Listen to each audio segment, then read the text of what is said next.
And how about, well, are you into organs and, eating from around the cow? And what about fruit and honey? Yeah, definitely no on the fruit and honey. These things Okay. are, yeah, it's sugar, and these things are plants. And so my hard rule is no plants, no sugar, nothing artificial. And that goes for sauces, seasonings, and drinks as well. And honey, people say, well, this is an animal product. It's like, well, not really. It's more concentrated nectar that the bee has now vomited. So it's really bee vomit. And I eat cows, but I don't drink cow vomit either. It's a little different, and I might eat the bee if you took the stinger out, but I'm not going to drink its vomit. Fruit as well. There's people say like, well, fruit. The plant wanted you to eat it, and that's not necessarily true. It wanted something to eat it, but not necessarily you. Think of how many berries and fruits around the world that just will kill you on the spot. Like don't eat the red berries. That's a very, very typical thing. Red berries will kill you. A lot of them, cherries are red, raspberries and so forth are red. But that's a good rule of thumb out in the wild, is that there are a lot of poisonous berries that are red. A berry is a fruit. Okay, there are tons of examples of fruits out there, like in the tropics. That, like, a good example of this is the cassowary bird. The cassowary bird eats fruits that will kill basically anything else. And the cassowary bird and this tree have sort of co-evolved. And when the cassowary bird eats this, it actually starts the process in its gut to then germinate, and then it can come out and is now able to grow into a tree. But so they're the main germinators of several plants in these jungles. Nothing else is. Like, you or I would die eating these fruit. Oh, but the plant wants you to eat the fruit. No, it doesn't. It wants the cassowary bird to eat the fruit. It does not want us to eat the fruit. We've cultivated fruits that have nothing to do with their original form. They have so much more sugar, so much more fructose that is just bad for you. There's so many studies that show serious harm from fructose.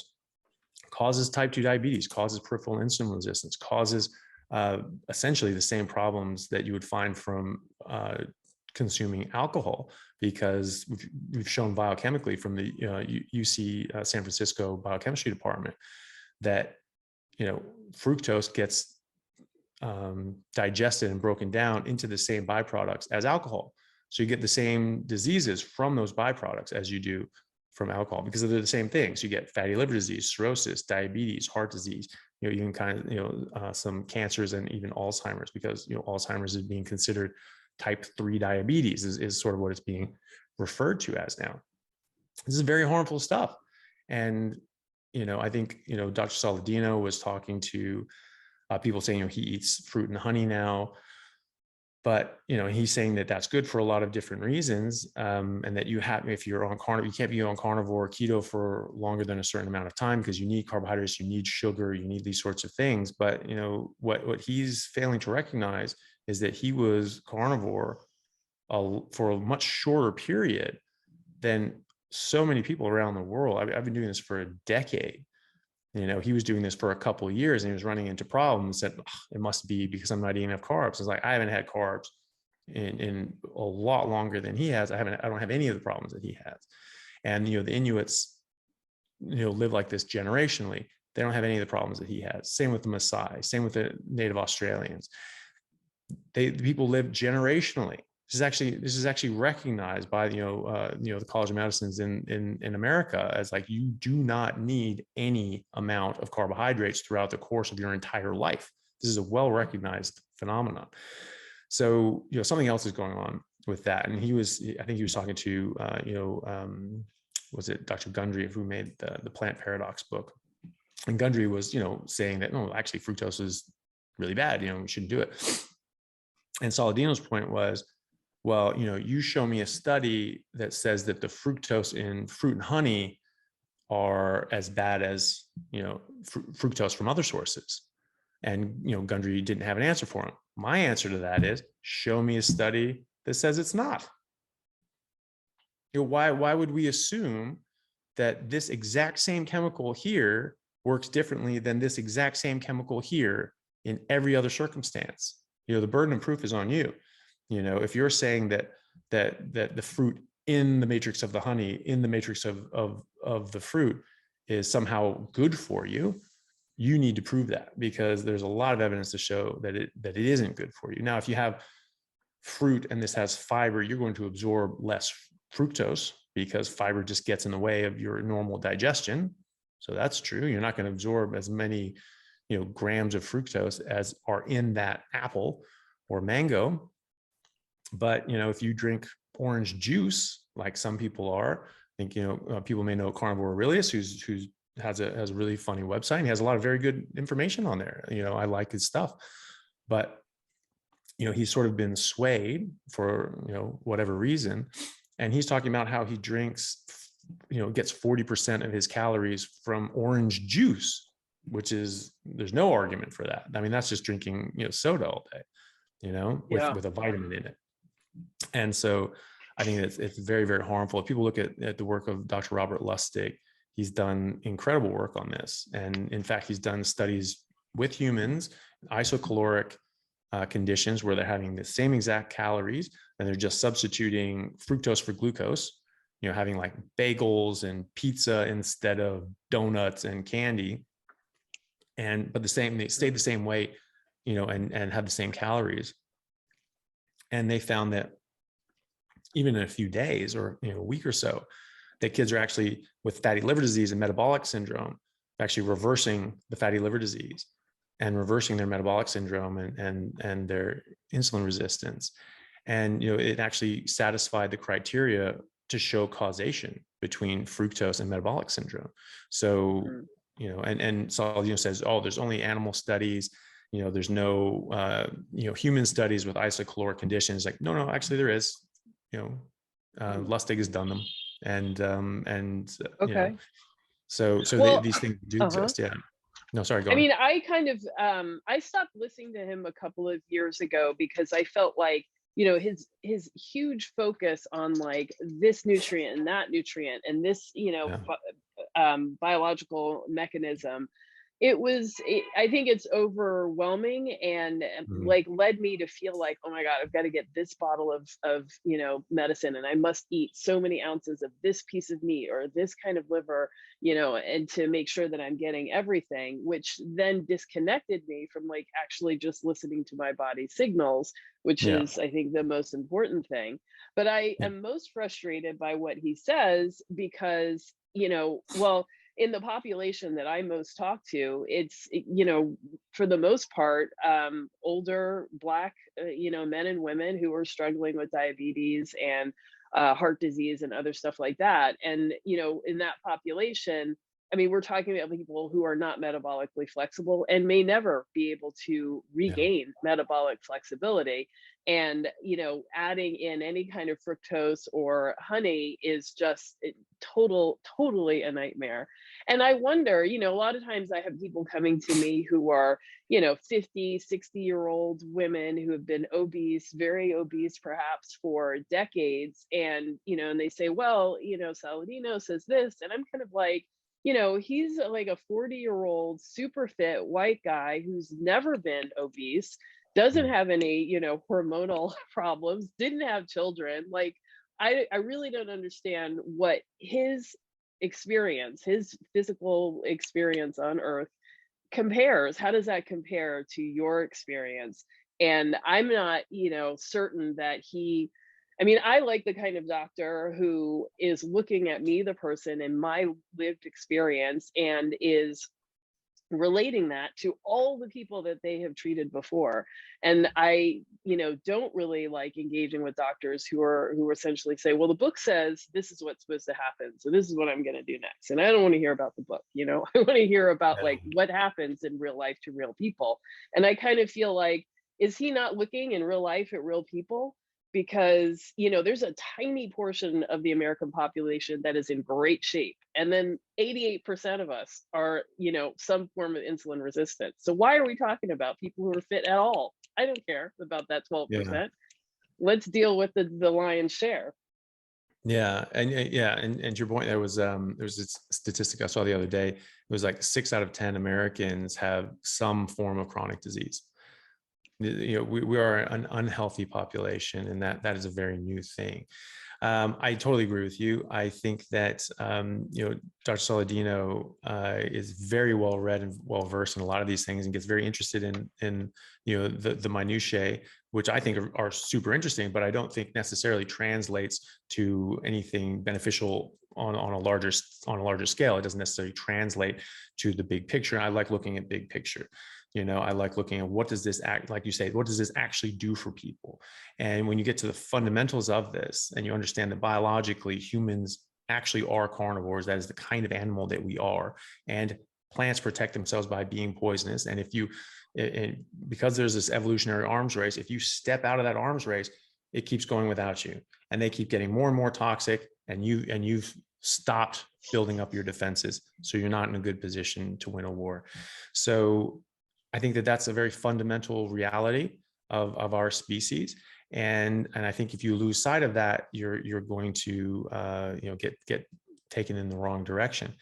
You know, Dr. Saladino, you know, started having hormonal issues. You know, so he wasn't actually, he looked very fit and well, and physically he was in good physical shape, but by his own admission, he was having health issues, and he was having hormonal issues. And so this is why he started looking around saying, okay, well, what do I need? And again, started looking at these things and looking at the minutiae, and started looking at these little biochemical processes, and like, these need carbohydrates, so I should give myself carbohydrates. But, you know, forgetting that your body makes carbohydrates, and your body does these processes naturally. And so he started adding back in carbohydrates, and then saying, well, you know, you don't want to eat a bunch of grains because that'll get in the way of the amount of meat. And he still, you know, thinks, you know, is rightly thinks that meat is the main staple of our diet and should be. But he's saying, oh, you actually need this stuff. And it's not that, oh, you can do this to be metabolically flexible. He's saying that you need to. And I strongly disagree with that, you know, respectfully, but I disagree. I just disagree. And you know, there's no such thing as an essential carbohydrate. And certainly fructose is not essential. That's something that's a point that Dr. Lustig has made time and time again. There are no biochemical processes in your body that require exogenous fructose. None. You know, you do not need to eat this stuff. You just don't. And like you're saying, you know, when you're getting so caught up on these little deals, oh, you have to have this little thing here and this little thing here and this little thing here. You know, you're missing the point that nature is natural. It just happens on its own.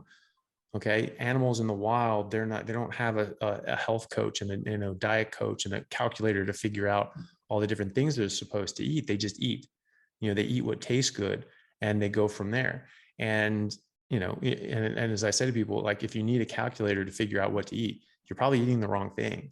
You know, you shouldn't have to do that. You should be able to just eat until you're full, and your body should be able to tell you to stop. If it's not telling you to stop in time, that means you're doing something wrong. You're eating something that's disrupting your hormonal signals. One of the things that, you know, Saladino, you know, forgets that is that fructose is addictive. It's actually addictive, like drugs such as cocaine, heroin, and methamphetamines. And there are MRI studies showing that fructose, you know, sends a dopamine signal to the addiction centers of your brain, just like cocaine, heroin, and meth, and actually kills the same areas of your brain as methamphetamines to the same extent as methamphetamines. We have MRI studies showing this. So this is a very serious drug. It's a very serious drug. It, you know, kills your brain like, it is addictive like methamphetamines, coke, and heroin, and it destroys your body like alcohol. This is probably the worst drug on earth. And especially because no one realizes it's even a drug at all, because people think that a drug is as bad as the high it gives you. This is why, you know, heroin and meth are really bad, right? Well, you know, you don't need to get high for something to be harmful for you, something to just kill you, you know, like cyanide, which is in 2,500 different plants. You know, this is a major defensive there, like almonds. And so, you know, this is something that's ubiquitous. It's in everything. And the food industry absolutely knows that this stuff is addictive, and that's why it's in baby formula. You know, what breast milk has fructose in it? Just asking. You know, so why are we putting fructose in baby formula? Well, it's to get them, you know, addicted from birth, literally. And so, this is in everything. And this is why sugar is in everything, because it is addictive, and it causes you to overeat. It changes your hormonal signals. It causes you to overeat. And so people that are coming to a carnivore diet, a lot of these people are doing this because they're in poor health, and they have, they're overweight and they're sick and they need help. And then all of a sudden they get someone who's, I'm sure, very well-meaning, saying that, oh, actually, you can eat fruit, but not only can you eat fruit, you should eat fruit. This is like doctors saying you should smoke. Like, I'm sorry, like there's enough evidence now that says, we shouldn't do that. And these people and he says that, well, if you're metabolically healthy, you can eat some fruit and honey. Okay. That's like saying, if you don't have lead poisoning, you can, eat leaded, drink leaded water. Like, that causes metabolic dysfunction. That causes metabolic syndrome. Okay. So why are you telling people to eat this stuff as long as they don't have metabolic syndrome? Like, you're going to cause it in these people. And so, maybe people, there's some people that can just, eat one piece of fruit a day. But a lot of people hear that and they go, oh, I can have fruit. And they eat a lot of fruit, and they eat a lot of honey, and they put honey on a lot of things. And it's a slippery slope. I've talked to so many people. As soon as Saladino did this, like, I don't know, a year and a half ago or whatever, when he really started coming out with this, I was on Dr. Sean Baker's podcast, and I just, the whole time, all I was talking about was just how bad of an idea this was. And, and talking about Lustig's work, and talking about, different reasons why fructose is a bad idea. So many people contacted me after that and said, I was listening to Dr. Saladino, and I thought that, I could do this. And I started with a bit of honey and a bit of fruit, and it turned into a lot of honey and a lot of fruit because, yes. That's the thing, it is addictive. And you can say, well, look, if you're healthy and you're not really unwell, like, a bit of cocaine, like, that'd be fine. It's the same argument. This is something that is harmful to you, and, it's bad for you. It causes harm and is addictive, and the problem with a little bit of fruit and honey is that it can turn into a lot very quickly. And that's what happened with these people. And within a few months, they were sort of back to their old eating habits. And then within 6 months, they're eating, ice cream and pizza, and they regained all their weight. They had all the health problems back again. And then they sort of, had a come to Jesus moment again. Like, I've got to stop this. I've just got to go back and be pure. And I can't be around even fruit and honey. And so I think is it just people's addiction? I mean, or even, I don't know about Saladino, but like the people who are promoting this, I mean, is that just their addiction sticking its head out? Like, hey, could be, I want to be back. I mean, generally alcoholics really talk about how it's not a big deal to have a couple of drinks at, 10 o'clock in the morning. And, and usually people that are addicts, they try to get other people to do it with them so they feel less guilty. That is a common psychological theme. I don't know if that's what they're doing. But, I'm sure, Dr. Saladino, really believes, I wouldn't imagine that he's, trying to mislead people. But, I just think he's definitely got it wrong. And it may be that, he thinks this is the right way, and maybe to justify that, if other people do it as well and they don't have a problem, maybe that proves his point. But he doesn't have any actual evidence that this works in the real world, and this is a good idea. And, the simple fact that, no Inuits get hormonal dysfunction when eating pure carnivore diet proves that he's wrong about that. It just is. And I've been doing this longer than he has, and I don't have the problems that he has. Like, this is just isn't, we've done the experiment. It's wrong. His theory is wrong. And he doesn't have any evidence. He doesn't have any studies to say that the fructose from honey is any less bad than the fructose from table sugar. Now, there's other things in honey which are beneficial because this is what bees eat, so there's going to be some nutrients in it, but the fructose is fructose. I mean, that's just what that is. And it's going to cause harm. It just is. You were saying about organs and eating nose to tail. That's not something that I do. It's not something that I think you need to do. Again, looking at the Inuits, this is the bell I ring a lot, but I think it's a very good example because these guys, they're in the North Pole. They don't have access to plants. And so you can talk about a lot of, the native Australians. I've read tons of explorers accounts from the 1600s. There's always a chapter on diet from any of these explorers because they marvel at how the Native Americans or the Native Australians, they exclusively ate meat. That's all they ate. and they were so healthy and they were so strong, and they didn't get the diseases of the West, right? Which we just now call aging or chronic diseases. And they talk about how they exclusively ate meat unless they were starving, and then they knew which plants they could eat in order to survive. And so a problem that I've seen is that people learn this and say like, oh, well, the Native Australians or Native Americans, they would eat all these different plants, but they don't talk about when they would eat the plants. They wouldn't talk about how often they would eat the plants, how much they would eat as well. They certainly would eat these things, but what they don't follow that up with is by saying when they can't eat meat and when they can't get meat.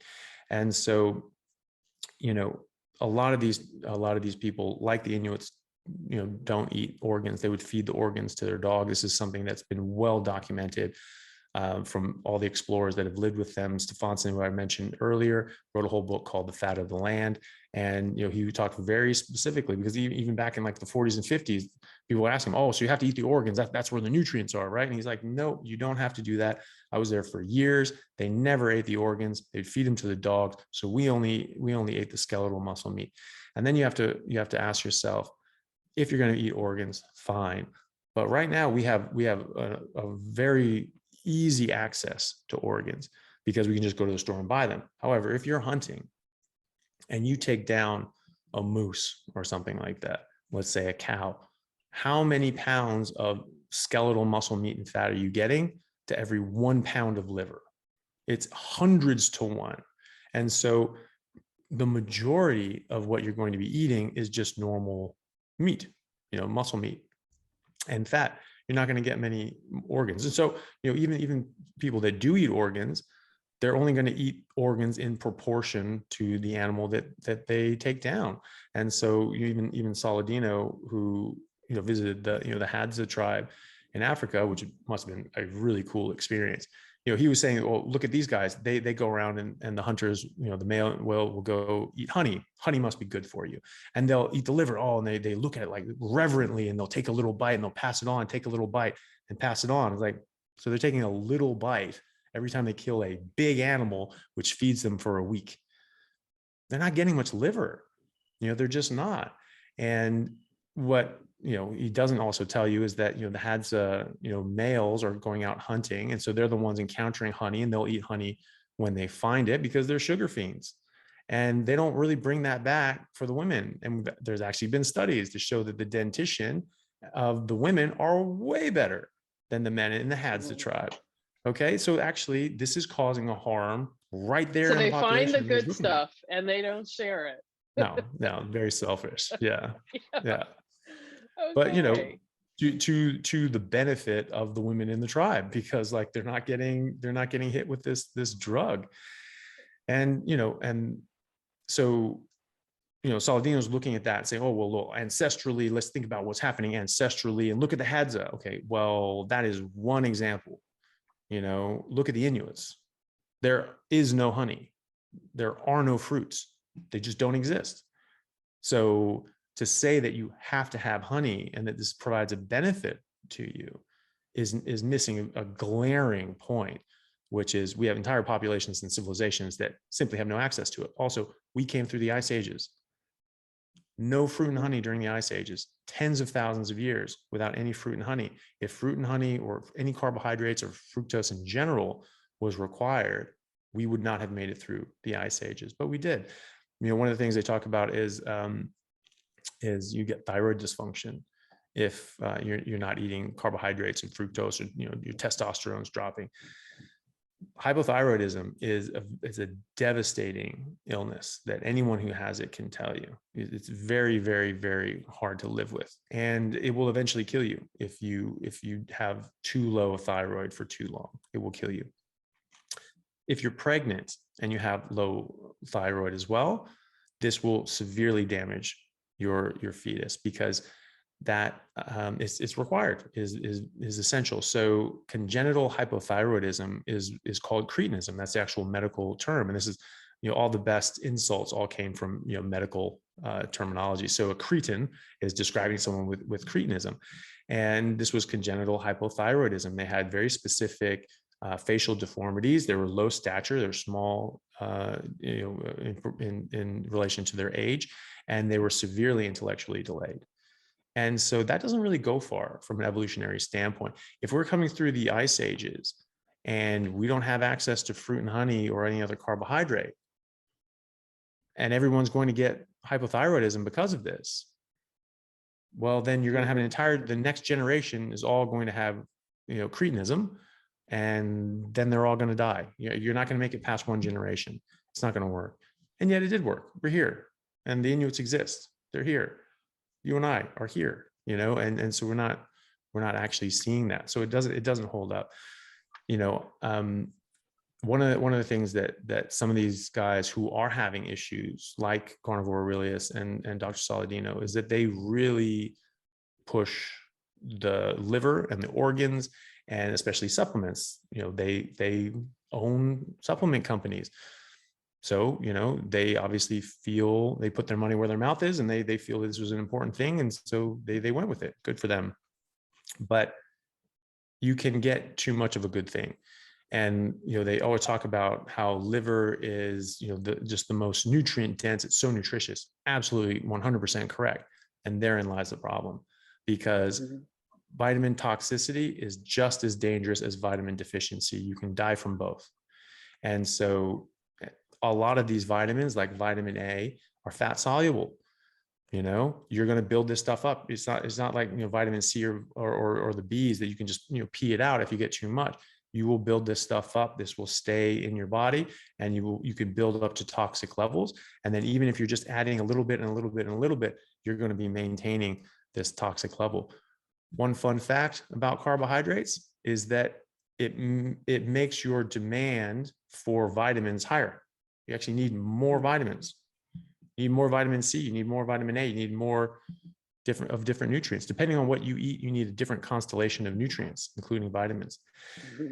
And so if you have hypervitaminosis and you're getting health effects from that, and you start eating carbohydrates and these other things, which actually raise the amount of vitamins that you actually need. So if you're too much here, but now you're eating this up, and now all of a sudden it pushes up your threshold where you need it, and actually goes here, you might actually feel better.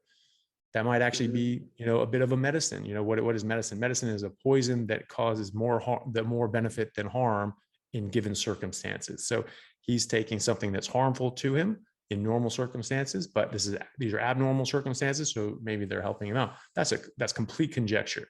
I have no idea. I'm not his doctor. I haven't gone through everything with him. I could be way off base, but that's something that we know. Hypervitaminosis A causes suppression of your thyroid stimulating hormone, which will cause hypothyroidism. I really appreciate your I really appreciate your bringing this up, because I feel like I've gotten so many questions from people about eating liver. And, first of all, I say, like, in a cow, there's more than 70 organs. So if you're going to talk about nose to tail, like, it doesn't have to be liver.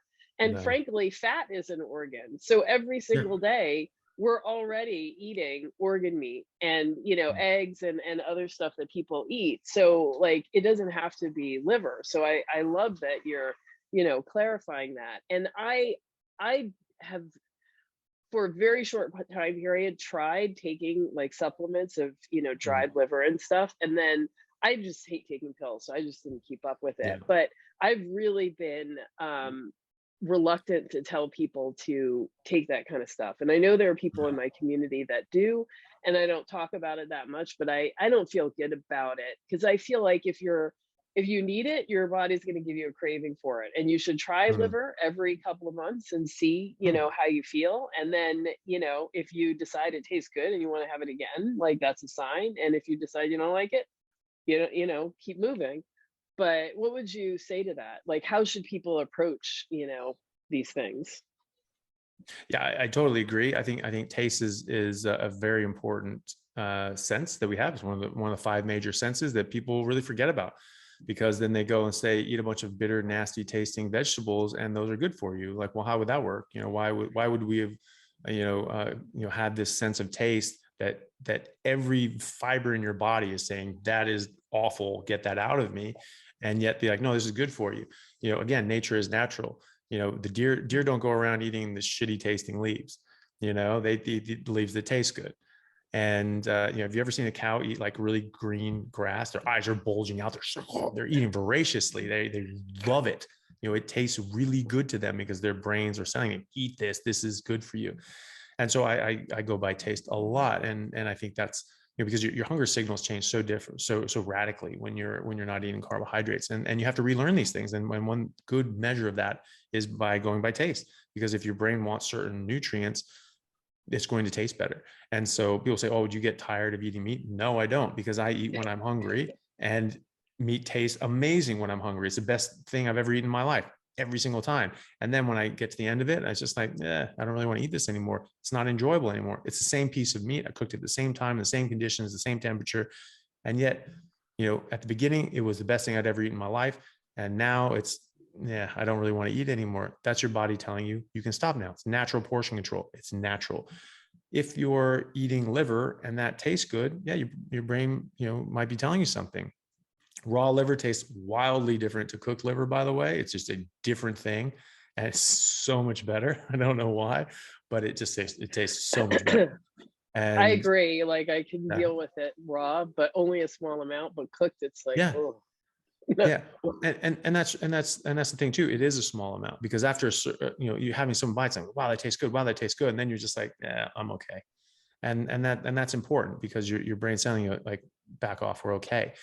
You know, if you're quite nutrient deprived and you're eating, you know, like a standard American diet, you know, liver is probably your best friend, you know, because you are going to be so deficient in so many nutrients. And because you're eating these things, you have, you know, anti-nutrients and different sorts of things in the plants and the carbohydrates that actually mean that you need more vitamins and nutrients. Liver is probably a great idea for you, but meat has everything you need. Skeletal muscle, meat, and fat have everything you need in the proportion that you need them. Okay.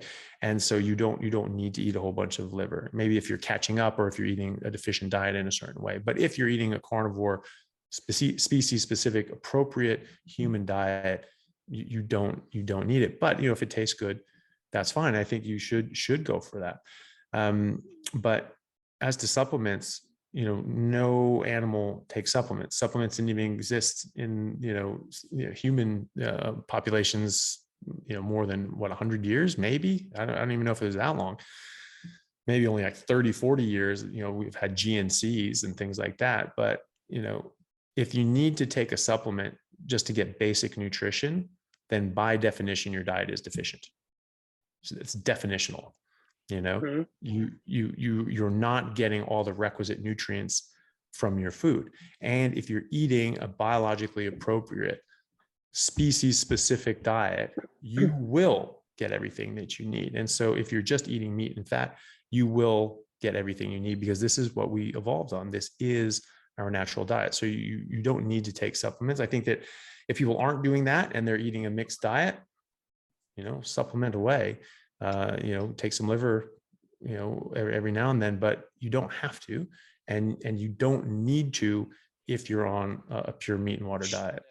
So earlier, I heard you say something about the plant kingdom and the fungi kingdom, or fungus kingdom, which I thought was so interesting that you said, because sometimes people ask me, can I have mushrooms? And I'm like, well, they're not part of the plant kingdom, so I don't know. But I have always hated mushrooms, and I felt like, you know, we legislate against them. Like, it's a massive problem, fungus growing in places, and like, you know, it's generally poisonous. And so I kind of think, why would you want to eat this? But I don't know. So your thoughts? Yeah, well, I mean, the way I sort of think about it is, you know, there are 600,000 different mushrooms and fungi in the fungi kingdom, right? How many of those don't kill you on the spot or give you a religious experience, right? There's like, you know, there's like 5, you know, and we think that just because those 5 don't give you one of those acute responses, that not only are they safe, but good for you, which I think is a bold assumption to take with your health. And in fact, it turns out it's wrong. You know, like what I was saying in cancer biology, you know, just normal table mushrooms, you know, whatever the hell they're called, just the normal mushrooms that you get. Those things had over 100 known carcinogens in them. This is 20 plus years ago when I took this. I'm sure we found a lot more since then. These things are just harmful. What is a carcinogen? A carcinogen is something that can inflame and damage your body in certain metabolic and other ways that may in time precipitate cancer, or at least increase the likelihood of developing cancer. But this is causing inflammation and damage and a dysregulation of your body and your cells at a molecular level, to the point that it can eventually cause cancer. But it's causing damage the whole time. It's causing problems the whole time. We talk about things being carcinogenic and all that's bad because cancer is bad, but the 20 years leading up to cancer was also bad. And so, this, even if it doesn't cause cancer, not all carcinogens will lead to cancer, right? Not everyone who smokes gets cancer. However, they have a lot of other serious metabolic problems with their body, because this is causing a lot of other problems. Cancer isn't the only factor here that we're worried about. So yeah, no, I talk about plants and fungi. Basically, I don't eat outside of the animal kingdom mostly. I'm not really running around chasing after bacteria or either. And so yeah, I think just staying within the animal kingdom, and by and large, skeletal muscle meat of nearly all animals are going to be safe, because because every living thing has a defense, right? Or else they wouldn't be here. Things have been able to defend themselves more often than not and procreate more often than not, or else they would be extinct. Like 97% of the animals that have existed, they're 97% are extinct. So everything has a defense. While animals can run away or fight back, plants can't. And plants and fungi can't. The stationary life, forms of life, they can't run away or fight back. So they use a lot of different sorts of mechanisms. There's a lot of very interesting things in botany, but one thing that they all use is chemical deterrence. They use poisons, and some of the plants have done these against bacteria and against fungi, and insects as well. And because we have similar processes in our cellular processes as animals to fungi and insects, obviously, then those are going to affect us as well. Maybe they don't affect us exactly as well. Caffeine, developed as an insecticide. This will kill a lot of insects, but it gives us a bit of a buzz, and we sort of like it. And so we use that. Cocaine, same thing, and so we are slightly different. And so some of these things affect us slightly differently. So it's not going to just kill us on the spot like it would like an insect or something like that. Maybe it gives us something we like and we want to cultivate. But no, these things, use poisons to stop you from eating them. And absolutely, any fungus is absolutely in the same lines. Okay, good to know. So some of those folks using portobello mushrooms as a hamburger bun, No.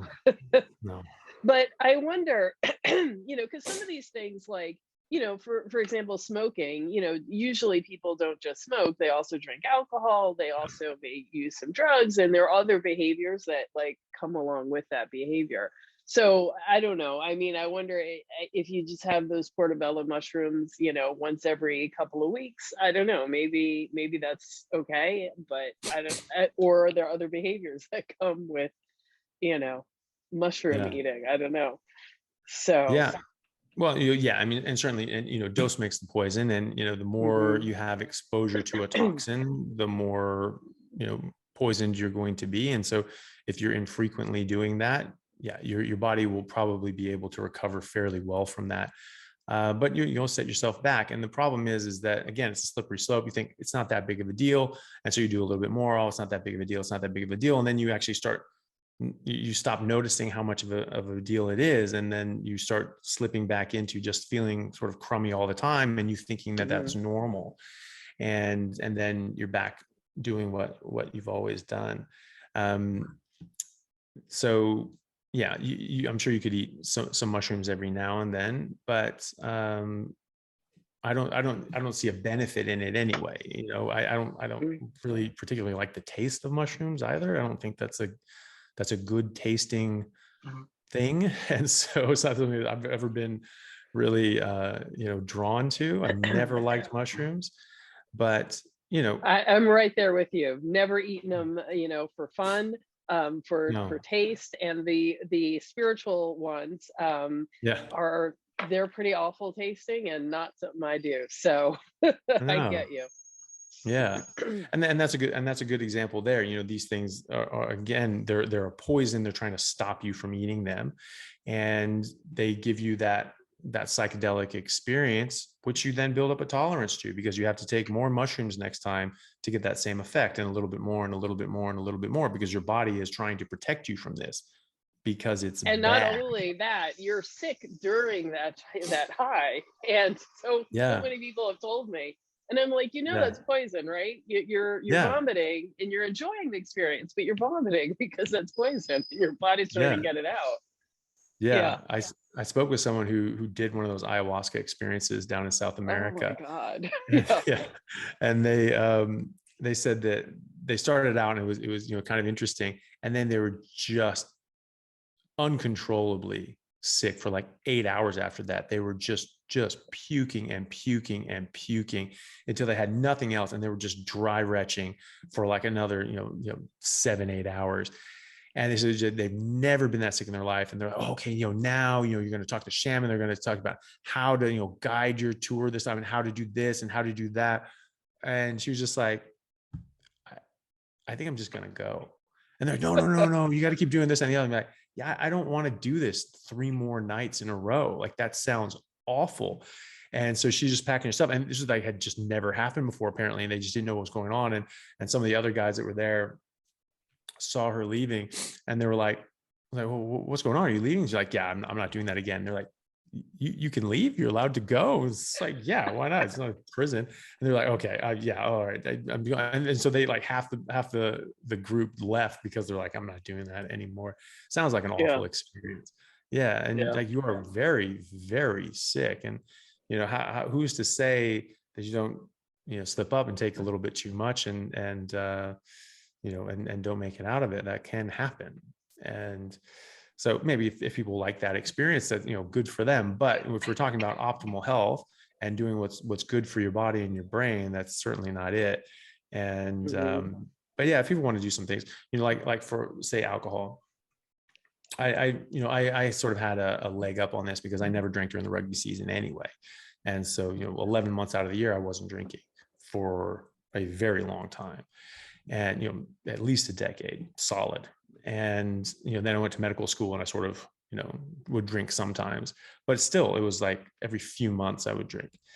And now, because I notice how much of a difference it makes, I won't, like those big workouts that I mentioned, I do like 32 sets of something. I like doing big workouts like that when I have the time for it, doing 20 sets of bench, 20 sets of squats, 20 sets of shoulders. I like that. I feel good doing that, because the more I do, the more energy my body burns because of my metabolism. And when you burn more energy, you feel better. This is why we take stimulants like coffee, like cocaine, like pre-workout drinks, because you feel better when you're burning more energy. So while other people have to take drugs and supplements in order to burn more energy so they feel good, so they can work out, I work out so that I burn more energy so that I feel good. And then the harder I work, the more energy I burn, the better I feel, the harder I want to work, and the better I feel, and the harder I want to work. And so it's this positive feedback loop. So I like working out for several hours at a time if I have the time, which I often don't, unfortunately. But when I do, I really enjoy it. When I drink, even just one night of drinking, not even crazy, like I won't even have a hangover the next day. I'll feel fine. But I'll notice that next week, maybe I'm doing, instead of 20 sets of bench, I get to 6 sets and I just go like, oh, I just feel like garbage. I just want to go home. That never happens to me. And maybe most people don't notice that because they're just doing 3 sets and they're not trying for 20 and crashing out at 6 and realizing that that's abnormal. And then the next week getting up to like 8 or 10. And then the next week sort of like, 10 or 12. And then the week after that, sort of just cresting 20 and being like, okay, yeah, but I still actually want to go home. So I noticed that it actually takes a full 4 weeks, or into the 4th week before I actually start feeling more myself, having the same Oh energy my and God. exercise. From one drink, it takes 4 weeks of Well, recovery. from one night of drinking. Yeah. Oh, but Yeah. still, So, wow. like getting drunk, and yeah, so it would take into the 4th week before I'm back to normal. Now, I'm still performing better than anybody else, even in that first week, I'm doing 6 sets and other people are crashing out at 3 sets, and so fine, that may be not that bad when compared to the general population, but I'm comparing this to myself and how I normally feel and how I like to feel. And so because it can take that long to recover from this and get my energy back and feel my normal self, like it's got to be worth it. Like a night out drinking has got to be worth a month of me not feeling my best. And so I there can't aren't that many. imagine what the night has to be like in order for that to be worth it. I mean, you have to Yeah, win well, like $1 million and have yeah. amazing everything. Well, it doesn't happen often, so that's why I drink like Yeah. maybe once a year, less, once every year and a half. The last time I drank was I don't know, 6 months ago or something like that, when I was down in America and I was visiting family. I'd been stuck in Australia with all the restrictions, the COVID travel restrictions, for like 2 years, and so I came back and spent a month seeing family. Went down and saw my best friend growing up. He's down in sort of the Arizona Phoenix area now. And so this is one of my all-time best friends. And so it was just like, last night I was in town, I was just like, all right, let's do it. So, we went out and we went drinking and, had fun. And so that was worth it to me, but I absolutely felt it. I absolutely felt that, I wasn't working out and I wasn't feeling my best for a month after that. And so, that's not something that I'm going to do every weekend. Certainly not every weekend or even every month, because then I'm just feeling crummy all the time. I'm never feeling, my best. But, if someone wants to do that, you are taking that on yourself and you're putting that on your health. And if you like portobello mushroom in a sandwich, I don't know why you would, but if you did, then, go ahead sometimes, but it's going to affect you. But, you're an adult and you accept the consequences of your actions, and then do what you want. I don't think everyone has to do necessarily what I do. I'm just trying to set an example and show people what I think is the most healthy way for people to eat, and then let people decide from there. If they don't want to do exactly that, they don't have to. But it feels really good, and I encourage people to at least try it, just pure meat and water, for a couple weeks at least, or hopefully like just a month, and then just see how good you feel. And then, you want to try some coffee back in, or try a portobello mushroom back in, do it and see what happens, see how you feel. And, if you don't mind the effects, then fine. But you might actually find out that, wow, that's actually affecting me a lot more than I thought it was. And actually has made a big difference getting it out. Yeah. That's so amazing. That's such great advice. And I have a coaching program where I take people through, over the course of 16 weeks, like all the hard, types of social and challenges that people have with carnivores, so that they can do it in a supported environment, and kind of like just figure out all that stuff. But one of those things is really like helping you develop a way of reintroducing this stuff, because I feel like a lot of times people, like, they do it and then they're like, oh, I'm gonna have, like, I don't know, a pizza and coffee and a piece of chocolate all at once, and then you don't know Right. what was the problem. Yeah. So how do you tell people how to observe? I mean, what is a scientific way of observing your body when you do these reintroductions? Yeah, well, I mean, you just want one variable at a time, right? So you want to just, you want to, come from a clean palate, just a clean slate, just meat and water, salt to taste is fine, and then add one thing in and see what that does. Each thing is going to have thousands of different chemicals in there that you're introducing to yourself, but you can look at it as one thing, like coffee, and so you haven't been doing anything else, and then you just have a cup of coffee, and then you see, this is what coffee does to me, or these portobello mushrooms. But yeah, you're right. You shouldn't be doing a number of things at the same time, because you have no idea what's causing what. They're all going to be contributory. They're all going to be causing some form of harm, but people may not realize that, and then they might just think, oh well, it was probably this one thing, and these other things are fine. But you should just try it, and when you go very pure and really just do meat and water, I say to people that getting rid of that last 5% on your way to pure carnivore gives you about 95% of the benefits, because even like just artificial sweeteners, this raises your insulin levels, and this can force energy to go into cells. Insulin forces energy into cells, it doesn't allow it to come out of cells. So now you've just sort of hijacked your metabolic system, and you're not going to be able to mobilize energy the way you would be able to, and you're going to start depositing fat as opposed to burning fat and using fat. So even though you're not eating carbohydrates, you're eating something that does a similar action. Lectins, tons of different kinds of lectins, plant lectins, but a lot of these things also bind on the insulin receptors. And this again will cause you to deposit fat. This will cause you to not be able to access your fat stores. And so this will cause problems. So little things that people don't think are necessarily a big deal turn out to be a big deal, because even a small amount of these things to increase your insulin, even if you're not eating like a bunch of pizza or bread, it's still raising your insulin, and this is still having this effect, even in a small dose.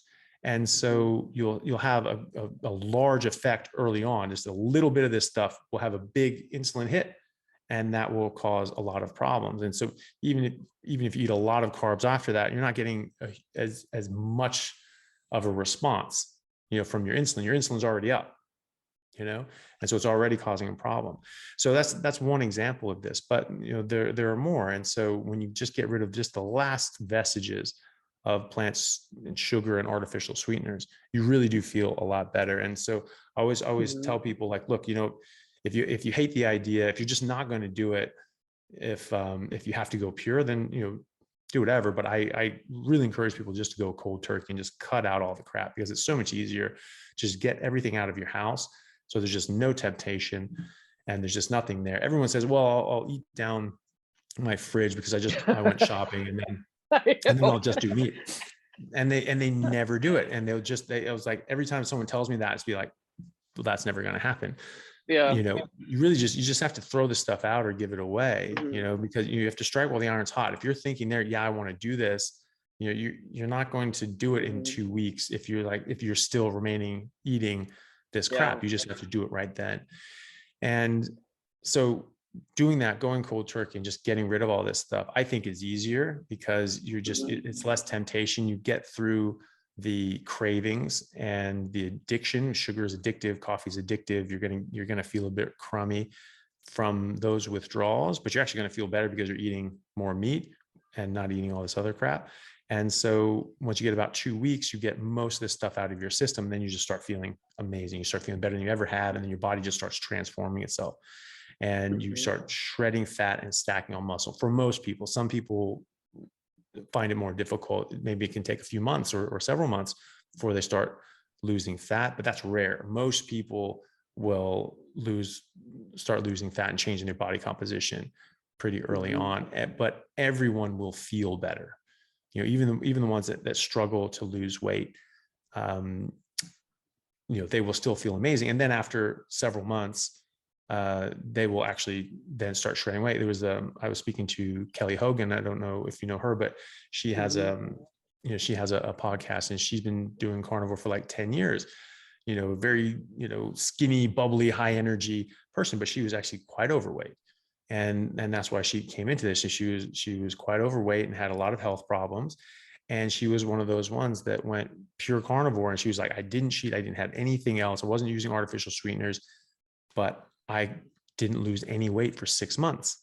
But then after that, just something ticked over and it just started pouring off of her, and it stayed off of her. And so, good for her for sticking with that. And so, I encourage people as well, maybe if you're this 1% that have that problem, just stick with it. You're going to feel better anyway. And reintroducing poisons and harmful things that we know are harmful certainly isn't going to get you where you want to be. So just, trust the process, trust that this is actually what we're, biologically appropriate diet, and just keep going with it. And then, if you're doing this for a while and you want to sort of reintroduce something, try it, test it out. But I would do it one at a time. I've done that as well. And that's why I don't eat anything, because I've tried these little things and like, that makes you feel like crap. I don't want it. I feel like in my population, the viewers, sugar addiction is a massive problem. Many people self-identify as a sugar addict, and a lot of them struggle giving up coffee, giving up the artificial sweetener, either in the coffee or with diet soda or Crystal Light.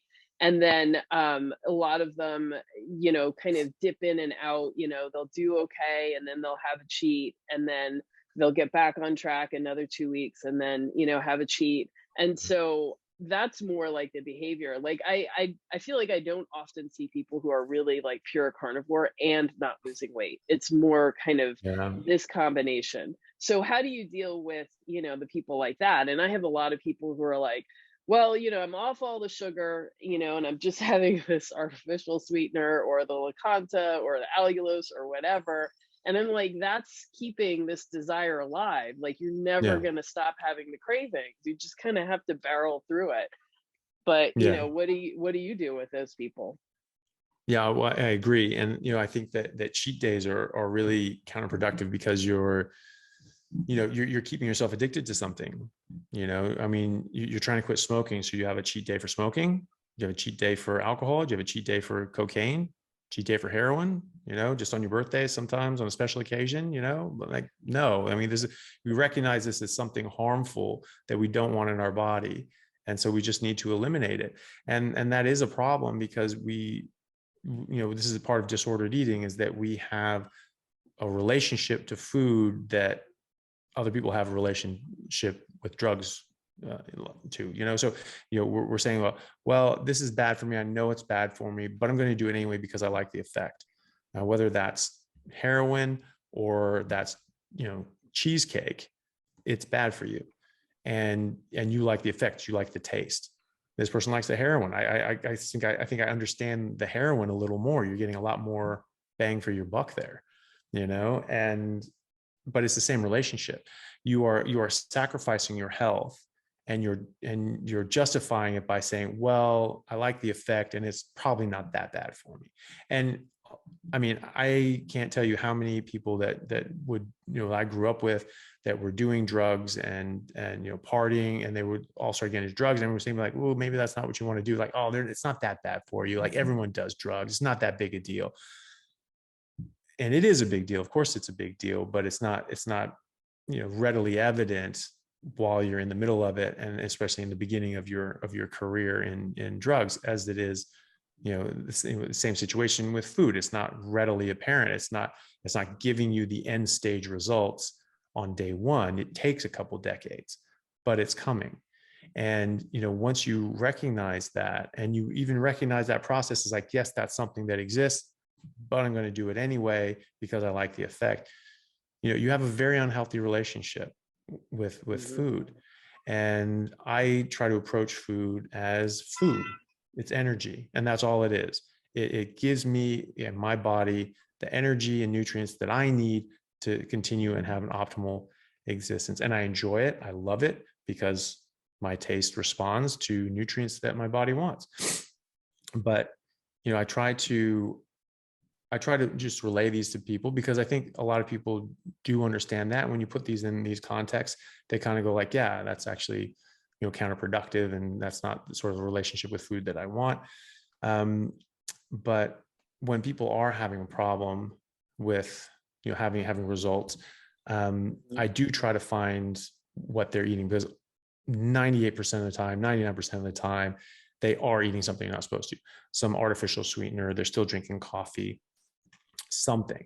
And there are some people that, I talk to and say, oh, I wish carnivore had worked for me. I felt so much better. My autoimmune issues went away, but I just couldn't lose weight. And every time I asked them, were you only eating meat and water, or were you having anything else, artificial sweeteners, anything? Almost every single time they yes, they were. And that's what's going to do it. And, they're going to have benefits. They're going to have a lot of benefits, but they're not going to have the huge, massive, just really shocking results that I described that I had, and a lot of people have as well. And they're like, oh, I wish it would do that for me. And every time I sort of respond, it's like, but you don't know if it'll do it for you. You haven't done it yet. Like you're not doing it. You're better than 99% of the population, but you haven't quite gone there yet. And so if you want these dramatic results, well, you actually have to do it full on. And so just give it a try. And it's hard. Artificial sweetener addiction is very difficult to kick. I'm talking to, a lot of people at the moment and trying to sort of, help them along. And they're saying that getting rid of the artificial sweetener is actually worse and harder than getting rid of sugar. That was relatively easy compared to this. And they're still sort of having these artificial sweeteners and energy drinks and things like that. And they're asking me like, oh, I'm feeling so much better. And I'm, building so much muscle, and I'm getting all vascular. I get all these veins on my arms. I've never had these before. And I'm still losing weight, but I'm just, I don't feel as just unreal amazing as you. I'm not, like I described, just, getting energy from working out.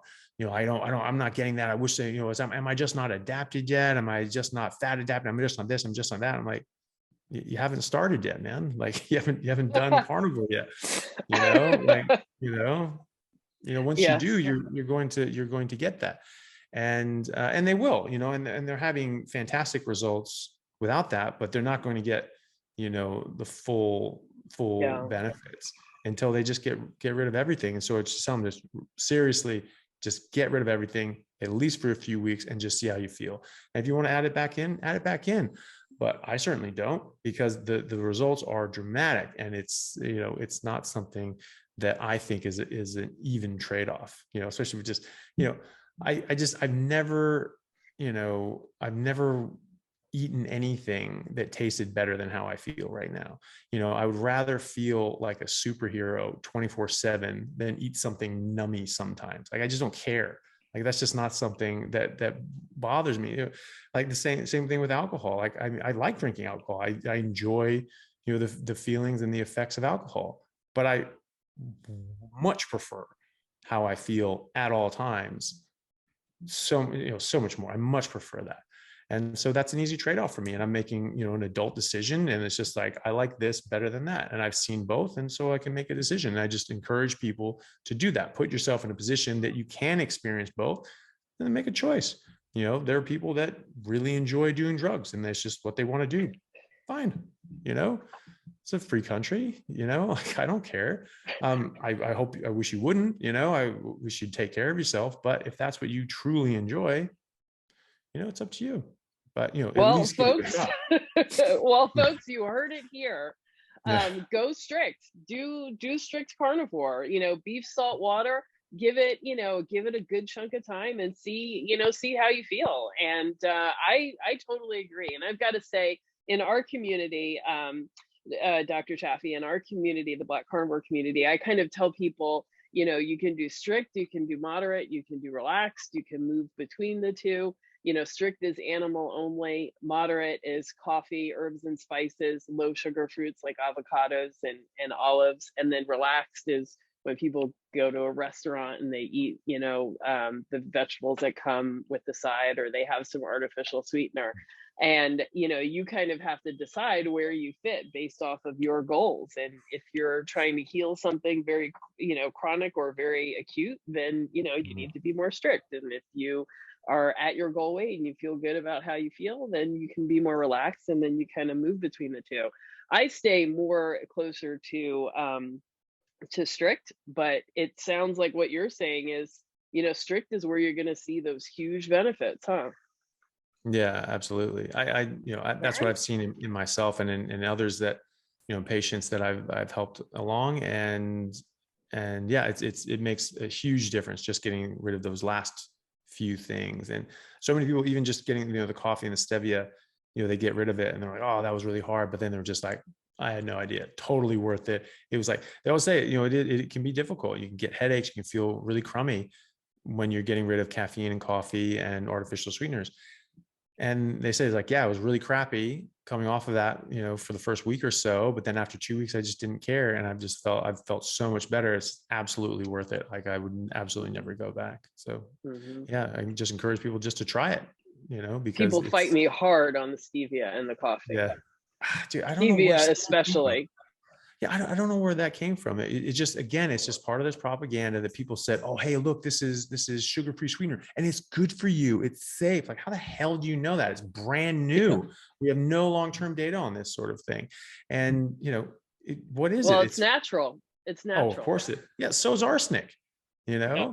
like, it's just like, that's like, yeah, I love that argument. It's like, well, it's natural. It's just like, dude, most things in nature will kill you dead. Okay. And like, it's like, there are very few things in nature that won't kill you if you eat it. So, that, yeah. So yeah, it's natural. Stay the hell away from it. Thank you so Totally much for fine. giving me so much time. You have answered all of these questions and raised things that like I hadn't even thought about. And I know that so many people watching this are going to get such value from like all of this stuff that you talked about. So if people want to ask you more questions, check out your stuff, like where do they find you? Yeah, well, thank you for having me on. It was absolutely lovely talking to you. I had a great time. Um, I'm quite active on Instagram, just Anthony Chaffee MD. I have a YouTube channel by the same name, Anthony Chaffee MD, and I try to put out, sort of 2 videos a week at least, and then some little shorts and things like that every now and then. I have a podcast called the Plant Free MD podcast. That's on Apple and Google, Amazon, Spotify, and everything else.